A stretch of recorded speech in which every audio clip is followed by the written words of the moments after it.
Excited to see Jonah? Yeah, it's good to have him back. Whenever somebody has business going on, it's always nice to get him back around the guys, see their face. Who has better hair, you or him? I like his hair right now. Have you given any thought to, if you don't have a new deal done before the season, would you be comfortable playing at your current situation? I think I've given you guys all the information that I'm comfortable with sharing about that process, so as far as questions go about that, probably save that for another time. No questions anymore, huh? Wrap this up real quick. So is it easier to get away from football over the next 5+ weeks than it was maybe looking back as a rookie, or does it get tougher to totally turn it off a little bit? I wouldn't say this is the time to get away from it. I would say these next 5-6 weeks for me are getting my mind right to go through the grind of the season. So I would say this is the time where I kind of ramp up my mentality and ramp up my training to get ready for the season.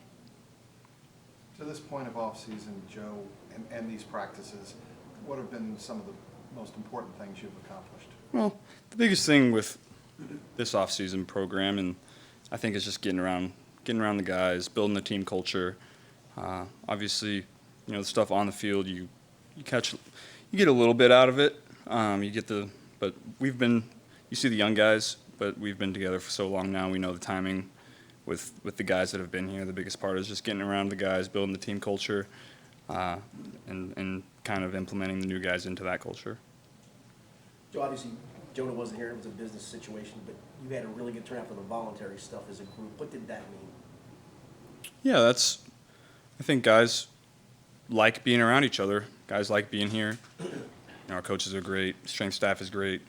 Training room is great. So I think guys just realize they can get the best work right here and not have to pay for anything and get paid to do it.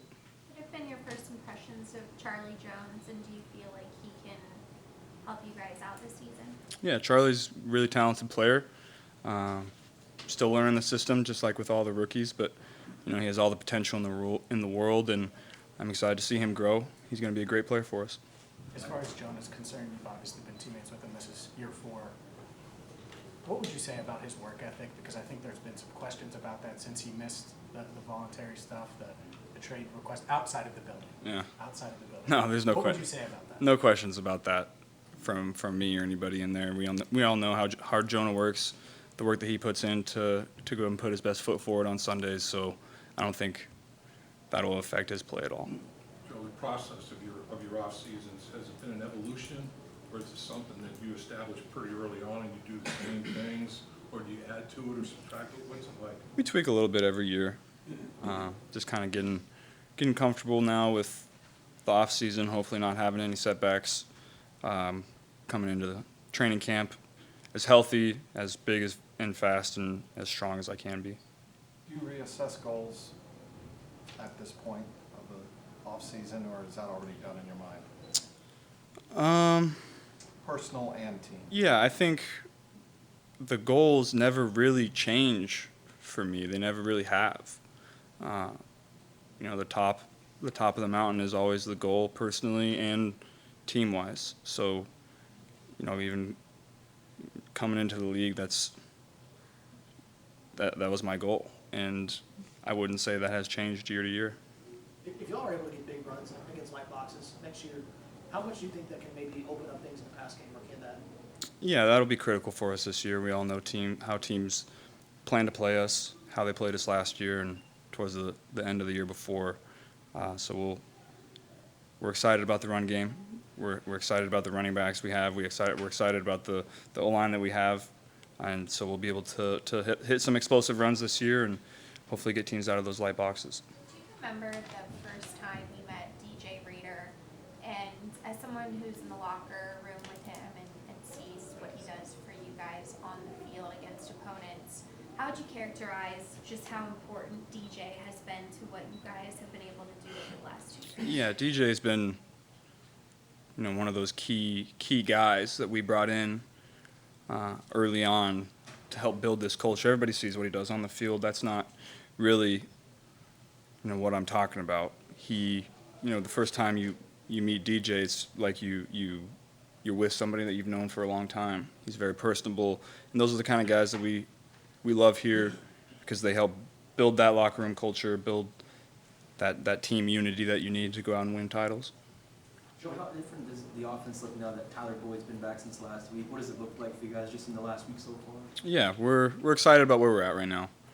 Obviously everybody knows how good TB is in the slot, but I think what last year showed and what these first couple weeks have showed is that guys can step up into that role as well and make plays, guys that we're excited about.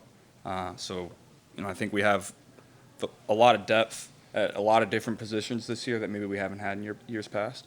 And how different does all of that feel from this time last year when you guys were together to where you guys are right now in minicamp? Yeah, I think we just feel much better about the squad, about where we're at, about the guys we have in that locker room. And not much has changed locker room-wise from last year. It's just another year in the system for all these guys and another year that we've had working together, understanding how each other works. So it's going to be big for us. A few minutes ago, you said the top of the mountain was the team's goal and your personal goal. Assuming the team goal would be win a Super Bowl, how would you define the top of the mountain for a personal goal? Well, being the best in the world, I think that's always been my goal. You've talked a lot about you enjoy like the night before games, you like watching fights. How long has that been a thing, and why do you find that why do you like to be a part of your pregame routine? Well, hopefully, as long as they're not on at 1 in the morning and we have a 1 o'clock game, then I'll watch them. But just something to do the night before a game. I don't know. It's you always just try to relax and get your mind away from it for a little bit the night before, whether you're watching football or basketball or whatever you decide to watch. The whole goal of that for me is just to, kind of calm my mind before bed and get ready to take on the next task, which is the game. But why do you find MMA maybe relaxing? Others may not. What makes it relaxing to you? I would just say anything that takes my mind away from football is relaxing. Maybe not specifically MMA, but a lot of different things. Do you see any corollaries between maybe you guys who were prize fighter champions and being the elite quarterback in the NFL? Have you thought about that at all? Is there any- Well, whenever you're at the top of what you do, you always have respect for those guys because you know the work that it takes to get to that point where I'm at, where guys in the locker room are at, and where people all over the world are at their specific job in all sports. Have you been practicing more frequently this offseason, different arm angle throws than you ever had before? I think that would be a fair statement. I think, when you always try to find things to work on and things that you can improve on, and I feel like I'm at a point now where I can.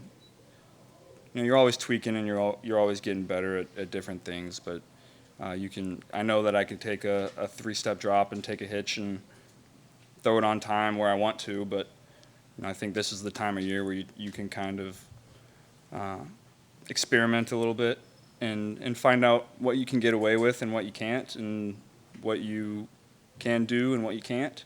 And so that's kind of what I'm doing right now. What can that unlock in your game if you add that to it? Do you That's tough to say. I think some more off-schedule plays, getting the ball in guys' hands maybe a little faster than years past. We'll see. Jamar was talking about what he works on during this time period in the spring. He works on being more creative with routes. How does that impact you? Do you watch what he's doing? Do you guys talk about it? Do you see something in practice and store it away? Yeah, we'll talk about it every now and then. He does his thing, and sometimes he'll break it out. And as long as we're on the same page, he's always where he's supposed to be at the time he's supposed to be there. And I always tell him, as long as that's happening, I don't really care what you're doing, other than that. Joe, you touched on it a little bit already, but how would you characterize the way the team's progressed, your progression this offseason compared to the last couple of years, for example? Where do you see where the guys are going right now? Yeah, I think we're ahead of where we were last year, just because we've had all of our guys on offense have been in the system except for 2 or 3 guys, and so they're learning it. But we're not really slowing down for anybody, and those guys have done a great job getting up to our speed for guys that are brand new. And there's just little things here and there that when you've been in the system for 4 years now that you can talk with some guys about that are very unique, minute details that maybe you haven't been able to talk about in years past. Jonah made mention of the fact of how important it was to him that you reached out to him. What does that make you feel like as a leader?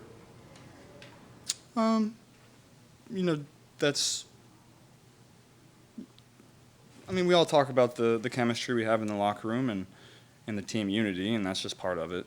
And that's, I think, why we've had a lot of success here is because guys love each other in that locker room, and that's real love, true love that you have for your teammates. Joe, based on how the last 2 years ended, are you sensing or would you anticipate a higher level of motivation on the team going into this season? I wouldn't necessarily say motivation. I would say maybe urgency. We've been there, done that. Now it's time to take that next step. I wouldn't say that's extra motivation because we're motivated every game, every day, every year. But I would say the sense of urgency has risen in that locker room. John, I think we asked you this, but I know a few months ago you and Blake Griffin purchased a farm in Iowa. Just kind of curious what went into that and how's that been going with like your other entrepreneurial stuff that you've been doing? Yeah, that's just try to diversify that portfolio, Is there any specific person in the sports landscape, whether it be Bengals or LeBron, that have been very successful about what they're doing off the field, entrepreneur-wise, that you have liked watching what they've done, or maybe look up to what they've done? Yeah, I mean, you see guys like LeBron and that do a lot of off-the-field stuff, and Conor McGregor, but I wouldn't quite say I'm at that point in my career yet. I would say that's probably another 5 years down the road where I'm starting to start businesses and all that. I'm still a young pup, early in my career, just focused on ball right now for the most part. Joe, talking about being off the field, your activities, and having some time away, and you're going to be gone in 6 weeks. In a couple of weeks, Taylor Swift's going to be in this state. Yeah. So I've been rolling. We had a large discussion about it while you were out in practice. Do you have a favorite Taylor Swift song? And we see you, just like we saw Aaron Rodgers singing along to some of the songs. I have a lot of respect for what Taylor Swift has done with her career. I can't say that I'm listening to too much Taylor Swift on the speakers and the headphones. I know a lot of people that are, but that's just not me. Maybe I will stop. I've heard the tour is a lot of fun though. Maybe I'll stop by. What do you listen to? I'm kind of all over the place. I'll listen to some indie, I'll listen to some hip hop, some pop. I'll listen to just about anything but country. I'm not a country guy. You spent some time last week at Great American Ballpark. L.A. De La Cruz has been brought up. As someone who lives in the city, have you caught the buzz of another great athlete coming to town? What have you thought so far of him? Yeah, he's exciting to watch. You kind of see how the city rallies around, guys when they're up and coming and have a chance to be great, and that's just exciting that the city embraces you like that. I think those guys over there are starting to feel it because they're starting to put together a little run here. But that's something that we felt. You can feel it with FC Cincy too. I think the energy in the city right now is exciting. Were you happy with your batting practice performance? Yeah, I was. I wasn't quite sure if I was going to be able to hit any home runs, but I was excited that I was able to. I've always kind of wondered if I could do that. Now I know. When's the last time you swung a bat? 8th grade? 8th grade, yeah. You swung? Well, I went to one open field in high school. Got, probably 5 or 10 swings. But other than that, first time since 8th grade, yeah. Legit advice from Jonathan? Is that really? Well, yeah, I was the bat head was a little behind. I was like, I'm a little late. And he said, just get it out in front. That's what I did. Who is the best in the world, Joe? You talk about the best in the world, or I guess in football, what you want to be. Who do you think is the best in the world now? I don't think there's any argument right now. It's Pat. Until somebody has a better year than he's had, he's the one to knock off. Chris Sims has his top 40 quarterbacks, and you're number 2. He's got Pat 1, he's got you 2. Is that, you care anything about those kind of things, or is that just whatever?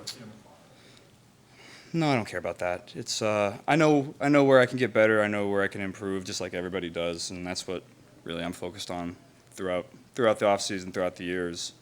You know, incremental improvements to my game, and you know, if you maintain discipline, you'll get where you want to.